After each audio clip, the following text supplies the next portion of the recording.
Of the 9 constellations featured in the DLA Piper series, Marina Abramović's constellation appealed most to me for its few performance-based pieces and the social implications related to them. Abramović takes a passive role in her piece, Rhythm Zero, and allows her audience to do as they will to her for 6 hours with any of the 72 objects placed on the table. In this performance, she tests the limits and the relationship between performer and audience, and manages to strip away their polite and civilized restraint to make way for their buried masochistic desires. Throughout the course of the 6 hours, audience inhibitions were left by the wayside without her actively doing anything, raising some serious questions regarding people's mentality when given free rein to do as they please to another. Constellations was curated and presented as several groupings of works, with particular trigger pieces which supposedly inspired the other pieces and works in the group or constellation. One thing I didn't like about the exhibition was that I found some of the links to the trigger pieces were at best very tenuous and intangible, sometimes relying on a perceived theme in order to link pieces together.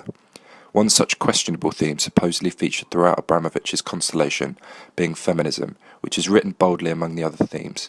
However, when we consider Santiago Sierra's work, 160cm line tattooed on 4 people, in which 4 drug-addicted female prostitutes were paid in heroin in order to participate, raises questions how, if at all, this can be classed as feminism, casting the artist in a potentially negative light for exploiting the addiction of these women in order to make art.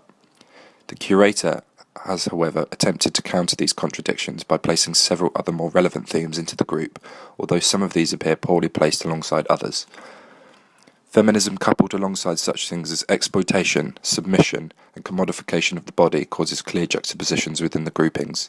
Not only that, in some cases, one might argue that with the pieces being put into groupings such as this, some of the works that have been previously unseen in Liverpool have had attention directed away from them and to the constellations as a whole.